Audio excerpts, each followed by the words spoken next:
Hello everyone, welcome to my channel.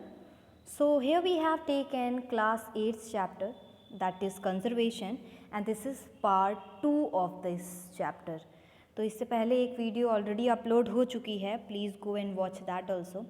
So let us start with the next topic, that is conservation of wildlife. Okay. अब हमको इस topic में पढ़ना क्या है कि how can we conserve the wildlife को कैसे कंजर्व कर सकते हैं. तो पहले तो आप ये जानिए कि वाइल्ड लाइफ है क्या. ठीक है, वाइल्ड लाइफ है क्या. तो वाइल्ड लाइफ का मतलब है it represents all the non domesticated animals. ठीक है, जितने भी नॉन डोमेस्टिकेटेड एनिमल्स हैं ना, जो कि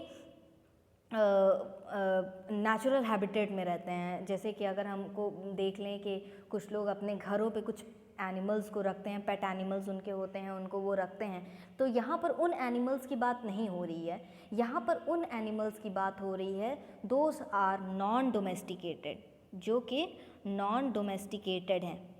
ठीक है, नॉन डोमेस्टिकेटेड हैं. ठीक है, और नॉन डोमेस्टिकेटेड के साथ मतलब they are non domesticated animals and they are living in their natural habitat. वो अपने नेचुरल हैबिटेट में रह रहे हैं. मतलब कि मान लीजिए अगर एलिफेंट है तो एलिफेंट अपने नेचुरल हैबिटेट में रह रहा है, वो जंगलों में रह रहा है. ठीक है, और डक है, डक्स जो होती हैं वो पानी में रह रही हैं.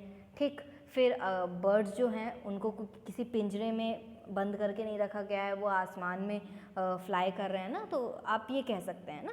तो ये आपका हो जाएगा वाइल्ड लाइफ. बट ये भी बहुत ज़्यादा थ्रेटन है. ठीक है, जो वाइल्ड लाइफ है हमारे, ये भी बहुत ज़्यादा थ्रेटन है. तो इसके बारे में हम लोग पढ़ेंगे.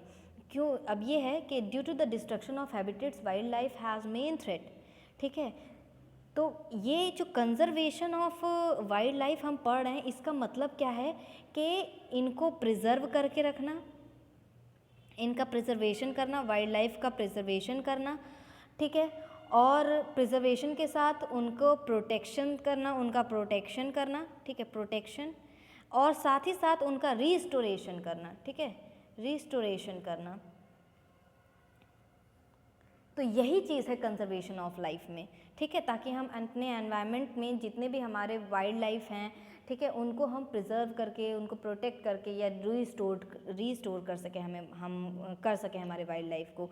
तो यहाँ पर क्या है कि जैसे जैसे जो हैबिटेट्स हैं, क्योंकि लोग पॉपुलेशन बढ़ रही है, जब पॉपुलेशन बढ़ रही है तो फिर लोग उस तरीके से उनको जगह भी चाहिए, रहने के लिए चाहिए, एग्रीकल्चर पर्पस के लिए चाहिए, डैम के लिए चाहिए, इंडस्ट्रियल पर्पस के लिए चाहिए, सब पर्पस के लिए उनको लैंड की ज़रूरत पड़ेगी. जब लैंड की ज़रूरत पड़ेगी तो फिर उनको फॉरेस्ट कट करना पड़ेगा, और फॉरेस्ट कट करना पड़ेगा तो फिर जो वहाँ पर रह रहे हैं वाइल्ड जो एनिमल्स रह रहे हैं, जो वहाँ पे हैबिटेट्स, मतलब जो उस हैबिटेट में जो भी वाइल्ड लाइफ रह रहे हैं, उनकी फिर वो खतरे में पड़ जाएंगे ना. तो क्योंकि उनका घर छीन लिया जा रहा है उनसे, तो वो कहाँ जाएंगे. तो ये बहुत ज़्यादा इम्पॉर्टेंट है उनको कंजर्व करके रखना, क्योंकि फिर धीरे धीरे वो एक्सटिंक्ट होते चले जाएंगे अगर इस तरीके से ही जो पेड़ हैं या फॉरेस्ट है वो कटते चले जाएंगे. ठीक है, अब है कि ये जो प्रिवेंशन है डिफॉरेस्टेशन से, मतलब हमको प्रिवेंट करना है कि बहुत ज़्यादा पेड़ ना कटें, डिफॉरेस्टेशन ना हो. ठीक है, इसको हम करके हम ये बचा सकते हैं. ठीक है, हम पेड़ को ना कटने दें. ठीक है, और बहुत ज़्यादा प्लांट लगाएं. ठीक है, अगर आपको बहुत ज़रूरी है, आपने काट भी लिया है, तो फिर आप उसको लगाएं भी, पेड़ लगाएं भी, ज़्यादा से ज़्यादा पेड़ लगाएं, ताकि उनको फूड, शेल्टर, सारी चीज़ें हमारे वाइल्ड लाइफ को मिल सकें. ठीक है, और बहुत सारी वाइल्ड लाइफ सेंचुरीज़ बनाई जाएं, ताकि हमारे जो वाइल्ड लाइफ हैं, जो नेचुरल हैबिटेट में रह रहे हैं, उनको प्रोटेक्ट करके रखा जा सके. ठीक है, तो इस तरीके से किया जा सकता है. Habitat can be preserved by preventing deforestation. Deforestation obviously बात है कि अगर डिफॉरेस्टेशन अगर होगा, डिफॉरेस्टेशन को अगर हम लोग प्रिवेंट करेंगे तो बहुत सारी चीज़ें हम अपने प्लांट्स, एनिमल्स, जितनी भी स्पीशीज़ हैं, हम उनको बचा सकते हैं. ठीक है, अब जैसे यहाँ पर एक चीज़ दिया है कि इंडिया में राइनासोर्स को बहुत ज़्यादा हंट किया जाता है, ताकि उनसे, उनके जो हॉर्न्स होते हैं ना, तो उनसे बहुत ही नुकीले टाइप के वेपन्स बनाए जा सके फॉर द डिफेंस. ठीक है, तो इस तरीके से भी है. तो हमें क्या करना है, बहुत ज़्यादा से ज़्यादा पेड़ लगाने हैं, ठीक है, ज़्यादा से ज़्यादा पेड़ लगाने हैं। अगर आपको ज़रूरत है तो आप उस जगह को यूटिलाइज़ कीजिए, बट उसकी जगह पे 2 से 3 आप मतलब पूरा जगह पे आप पेड़ लगाइए, फॉरेस्टेशन कीजिए, एक नया फॉरेस्ट क्रिएट कीजिए ताकि फूड, शेल्टर हमारे वाइल्ड लाइफ को मिल सके, अपने नेचुरल हैबिटेट में रह सके, ठीक है। इस तरीके से नहीं कि हमने यूज़ कर लिया और कुछ किया भी नहीं, ठीक है। बहुत सारे रीज़न हैं जिससे वाइल्ड लाइफ डिप्लीट हो रहा है, कोई ज़रूरी नहीं कि डिफॉरेस्टेशन ही एक रीज़न है। पहली बात तो उनका हैबिटेट लॉस हो ही रहा है, दूसरी चीज़ कुछ क्लाइमेट कंडीशन भी चेंज आता है, क्लाइमेट चेंजेस भी आ जाते हैं, सडन चेंजेस क्लाइमेट में जब आ जाते हैं तो जो जानवर या जो एनिमल्स उस क्लाइमेटिक कंडीशन में नहीं रह पाते हैं तो फिर वो धीरे धीरे डिप्लीट होने लगते हैं, ठीक है। अगर बहुत ज़्यादा पेस्टिसाइड का यूज़ किया जा रहा है, ठीक है, पेस्टिसाइड का यूज़ किया जा रहा है या टॉक्सिक केमिकल्स का यूज़ किया जा रहा है तो भी उससे उनको डिफ़िकल्टी हो सकती है। अगर बहुत ज़्यादा हंटिंग हो रही है और पोचिंग हो रही है तब भी वो डिप्लीट हो सकते हैं, क्योंकि अगर बहुत ज़्यादा हम कुछ लोग तो बहुत हंट करने जाते हैं केवल ऐसे अपने शौक़ के लिए कि हाँ हंटिंग करना उनको पसंद है, ठीक है। और कुछ लोग पोचिंग करते हैं क्योंकि उनको उनसे कुछ ज़रूरत है, एनिमल्स से उनको कुछ चाहिए, चाहे वो उनके हॉर्न्स हों, चाहे वो उनके आप कह सकते हैं ना कि उनके जो हेयर्स होते हैं उनको लेते हैं लोग। तो इस तरीके से उनको पोचिंग भी बहुत ज़्यादा अगर हो जाएगी तब भी इनको हम लोग नहीं बचा पाएंगे, ठीक है। कुछ ऐसे नेचुरल फिनोमिना भी हो जाते हैं जस्ट लाइक वॉल्केनिक इरप्शन या फ्लड आ गया या ड्रॉट हो गया, तो भी ये बहुत जल्दी स्पीशीज़ जो हैं हमारे खतरे में पड़ सकते हैं। पॉल्यूशन भी एक रीज़न है कि वाइल्ड लाइफ जितने भी हमारे जानवर हैं या प्लांट्स हैं वो इस तरीके से क्लाइमेटिक कंडीशन में अगर नहीं रह पाएंगे तो फिर वो उनकी डेथ हो सकती है और वो एक्सटिंक्ट हो सकते हैं, ठीक है, इस तरीके से हैं। तो अब यहाँ पर बताया गया है कि कुछ हमारे आप कह सकते हैं वाइल्ड लाइफ में कुछ डिफरेंट तरीके की कैटेगरीज़ बनाई गई हैं, ठीक है। वाइल्ड लाइफ में कुछ डिफरेंट तरीके की कैटेगरीज़ गई हैं, तो उसी को हम लोग पढ़ने वाले हैं। कि एक है आपका एंडेमिक स्पीशीज़। एंडेमिक स्पीशीज़ का मतलब होता है ऐसे स्पीशीज़, ठीक है, ऐसे स्पीशीज़ जो कि चाहे वो प्लांट्स हो चाहे एनिमल्स हो, ऐसे स्पीशीज़ जो कि एक पर्टिकुलर एरिया में पाए जाते हों। मान लीजिए कि कोई एक ऐसा प्लांट है जो कि मध्य प्रदेश में ही केवल पाया जाता है, ठीक है। मान लीजिए अगर बात कर लें वाइल्ड मैंगो ट्री की, तो वो मध्य प्रदेश में ही पाया जाता है, तो वो उसी एरिया में, उस पर्टिकुलर एरिया में पाया जाता है, ठीक है। अगर हम बात कर लेते हैं उनकी जाइंट स्क्वायरल की अगर हम बात कर लें तो वो एक पर्टिकुलर एरिया साउथ एशिया में वो पाई जाती है, ठीक है, साउथ एशिया में वो पाए जाते हैं। तो इस तरीके से है कि कुछ ऐसे स्पीशीज़ है जो कि एक पर्टिकुलर एरिया में ही पाए जाते हैं, ठीक है। Endemic species are species which are found in a particular area, तो मतलब कि वो और किसी क्लाइमेटिक कंडीशन में एडजस्टेबल नहीं है, ठीक है। तो they are naturally not found anywhere else, तो उनको बचाना बहुत ज़रूरी है, ठीक है, कि वो बचे रहें, अदरवाइज़ फिर वो अगर डिमिनिश हो जाएंगे तो उनको फिर लाना बहुत मुश्किल हो जाएगा। फिर कुछ ऐसी स्पीशीज़ भी हैं जो कि इंडेंजर्ड हैं। इंडेंजर्ड मतलब कि वो उस लेवल पे पहुंच गए हैं, डिमिनिशिंग के लेवल पे, मतलब डेंजर के लेवल पे, डेंजर के जोन पे वो पहुंच ही गए हैं, बट उनको किसी तरीके हमें वापस लेकर के आना है। तो ऐसे इस मतलब कि कुछ ऐसे स्पीशीज़ हैं which are diminishing to the level of danger of extinction, मतलब उस लेवल पे वो पहुंच चुके हैं कि वो ख़त्म हो सकते हैं, मतलब वो लेवल पे वो पहुंच चुके हैं, तो अब उन्हें हमें बचाना है। जैसे कि एशियन लायन हो गया, राइनासोर्स हो गया, ब्लू व्हेल हो गई, तो ये सारे ऐसे स्पीशीज़ हैं जो कि एक उस लेवल पे डेंजर मतलब एक्सटिंक्शन के लेवल पर पहुंच चुके हैं, तो उन्हें हमें बचाना है, ठीक। दूसरी नेक्स्ट है हमारा एक्सटिंक्ट स्पीशीज़ कुछ, और अब ये स्पीशीज़ इनमें आते हैं, ऐसे स्पीशीज़ इनमें आएंगे, ऐसे एनिमल्स और प्लांट्स आएंगे जो कि ऑलरेडी हम उनको खो चुके हैं, हम उन्हें लॉस कर चुके हैं, हम उन्हें नहीं बचा पाए हैं, ठीक है। तो वो आपके एक्सटिंक्ट स्पीशीज़ में आ जाएंगे, जैसे कि डोडो एक एक्सटिंक्ट एनिमल्स हैं, ठीक है। ब्रह्म कमल एक एक्सटिंक्ट प्लांट है, और आप इसके अलावा आप देख सकते हो जो कुछ ऐसे और भी एनिमल्स हैं जो कि एक्सटिंक्ट हो चुके हैं, ठीक है।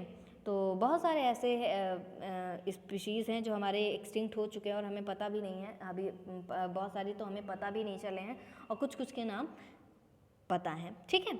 तो यहाँ पर है कि अब नेक्स्ट है हमारा थ्रेटेंड स्पीशीज़। थ्रेटेंड स्पीशीज़ का मतलब है कि वो इन डेंजर में हैं, कि वो ख़त्म हो सकते हैं, ठीक है, ख़त्म हो सकते हैं। ये level of danger of extinction है कि वो उस लेवल पे पहुँच चुके हैं और ये ख़त्म हो सकते हैं। Species belonging to in danger और रेयर स्पीशीज़ मतलब कि वो उस कगार पे पहुँच सकते हैं, तो उन्हें हमें बचाना है, ठीक है।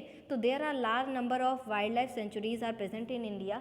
बहुत सारे वाइल्ड लाइफ सेंचुरीज़ हैं जो कि इंडिया में हैं और वो हमारे वाइल्ड लाइफ को बचाने में लगे हुए हैं कि किस तरीके से हमारे जो प्लांट्स हैं, एनिमल्स हैं, जितनी भी स्पीशीज़ है वो बची रहे, कोई भी जा नहीं पाए, ठीक है, कोई भी वो ख़त्म नहीं हो पाए, एक्सटिंक्ट ना हो पाए, ठीक है। तो जैसे बताया गया है कि नेशनल पार्क है, this is a protected area set by government for the preservation of wild life.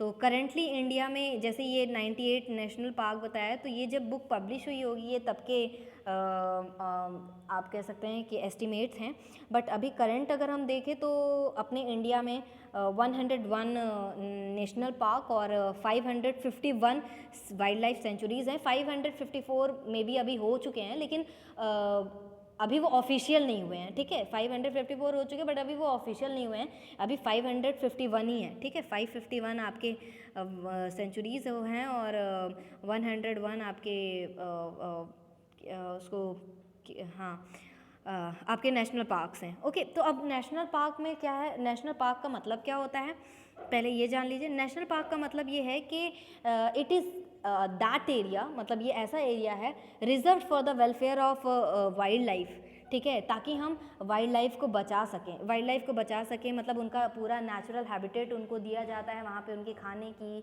उनका पूरा शेल्टर उनको मिलेगा, फूड मिलेगा, ठीक है, ताकि वो बचे रहे।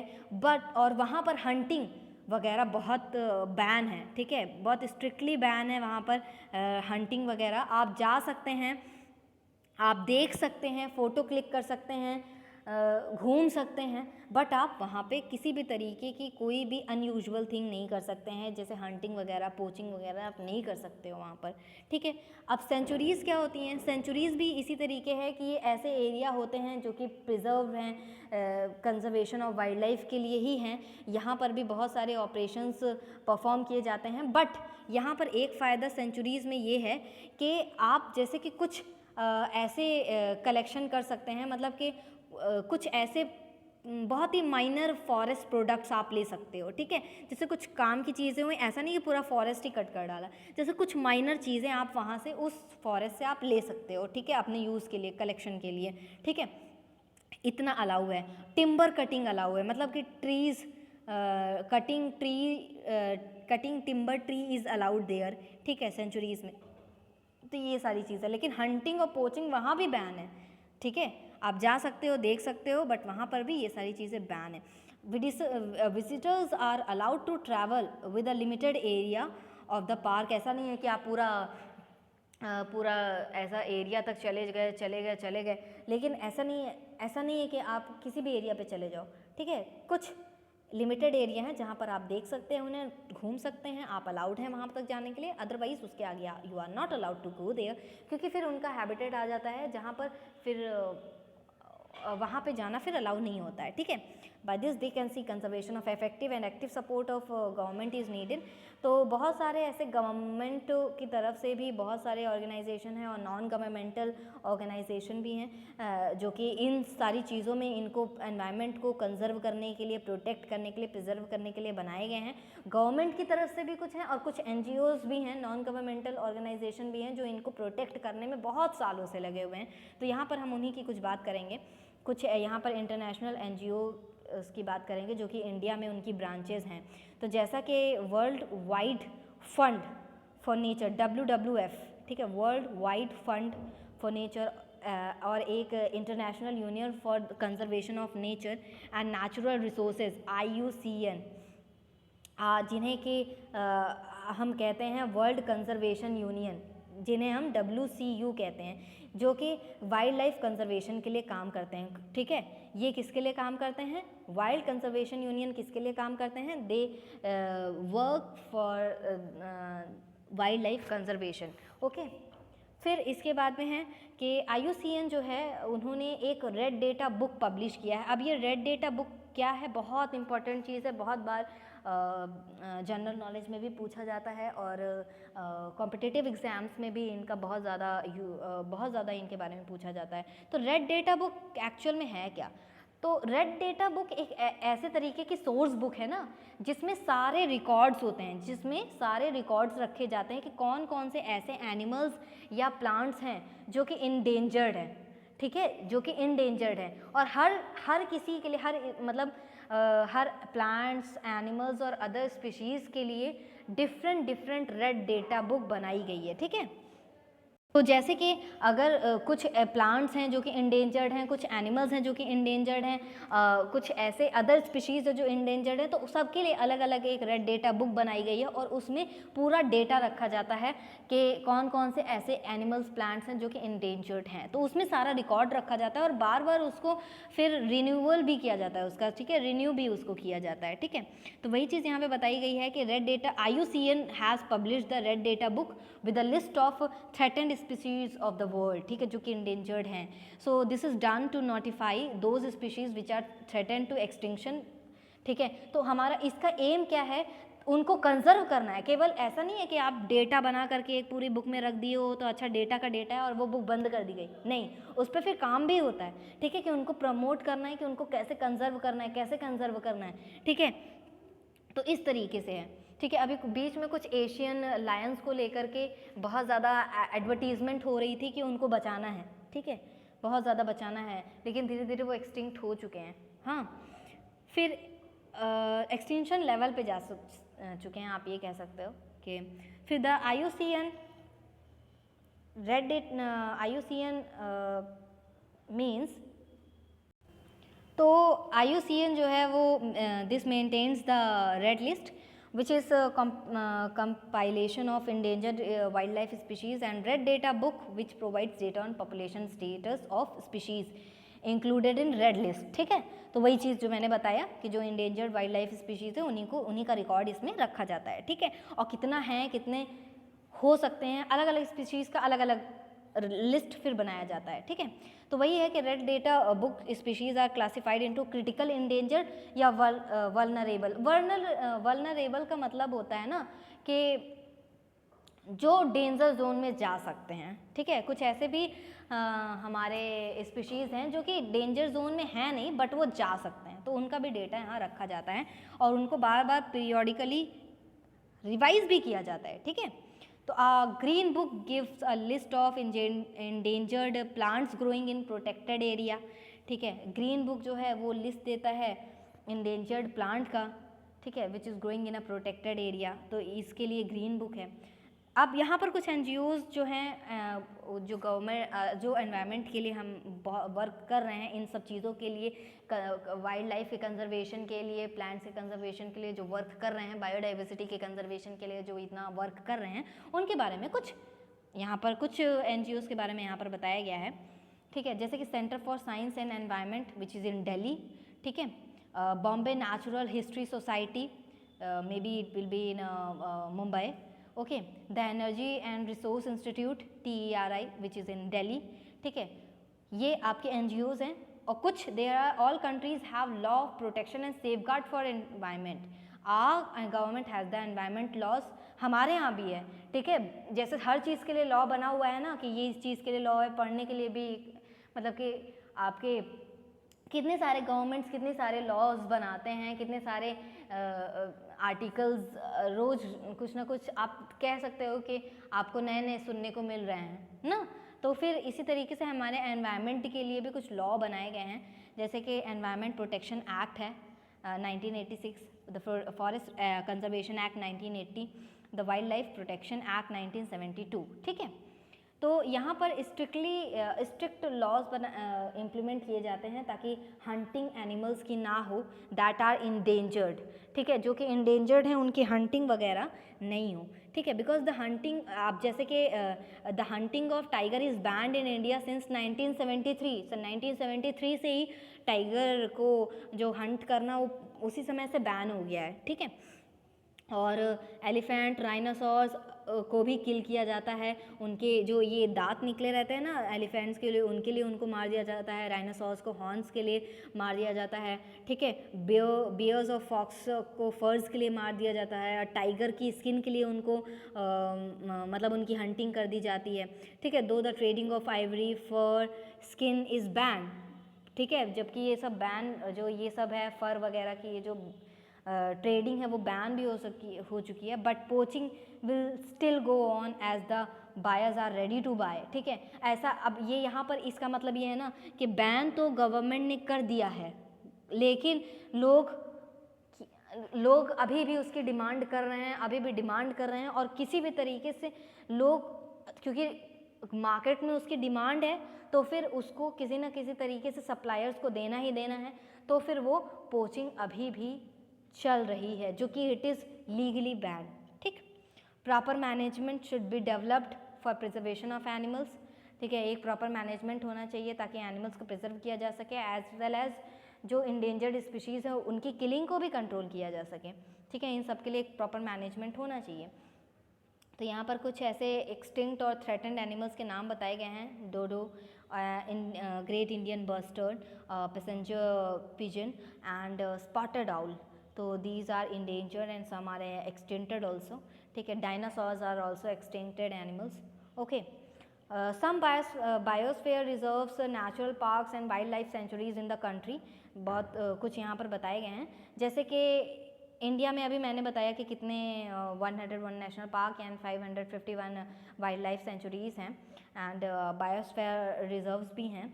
तो इंडियन जो नेशनल पार्क्स हैं अभी बताया कि इसमें आप इसमें कंजर्वेशन, ठीक है, कंजर्वेशन नेशनल पार्क में एक ऐसा एरिया है which is reserved for welfare of wild life ना, which is reserve for conservation of wild life. इसमें फ्लोरा और फौना बोथ आते हैं, मतलब जितने भी स्पीशीज़ प्लांट्स के हैं और जितने भी स्पीशीज़ एनिमल्स के हैं वो दोनों इसमें आते हैं, और कोई भी अदर एक्टिविटीज़ इसमें परमिटेड नहीं है। आप जा सकते हो, देख सकते हो, फ़ोटो क्लिक कर सकते हो, otherwise nothing is permitted, okay. Wildlife sanctuaries में भी मैंने बताया कि it gives protection to fauna only, wildlife sanctuary में केवल एनिमल्स को प्रोटेक्शन दी जाती है वहाँ पर, ताकि उनकी हंटिंग ना हो, पोचिंग वगैरह ना हो। यहाँ पर किलिंग या capturing of any species wild life is prohibited, ठीक है, किलिंग या कैप्चरिंग यहाँ पर अलाउड नहीं है। आप जा सकते हो और क्या है कि हाँ, लेकिन हार्वेस्टिंग ऑफ टिम्बर या collection of minor forest products यहाँ पर परमिटेड हैं, ठीक है, जो अभी मैंने आप लोग को सेंचुरीज़ में बताया, ठीक। जूलॉजिकल पार्क क्या है कि एक ऐसा पार्क है या ऐसा इनक्लोजर है जहाँ पर एनिमल्स रखे जाते हैं ताकि पब्लिक एग्जीबिशन, जैसे जू वगैरह आप जाते हो ना, तो वहाँ पर डिफरेंट तरीके के आप एनिमल्स देख पाते हो, ठीक है, तो वहाँ पर रखा जाता है ताकि आप एग्जीबिशन के तरीके कि आप वहाँ पर देख सको, ठीक है। पोचिंग का मतलब होता है illegal killing of animals for personal benefits.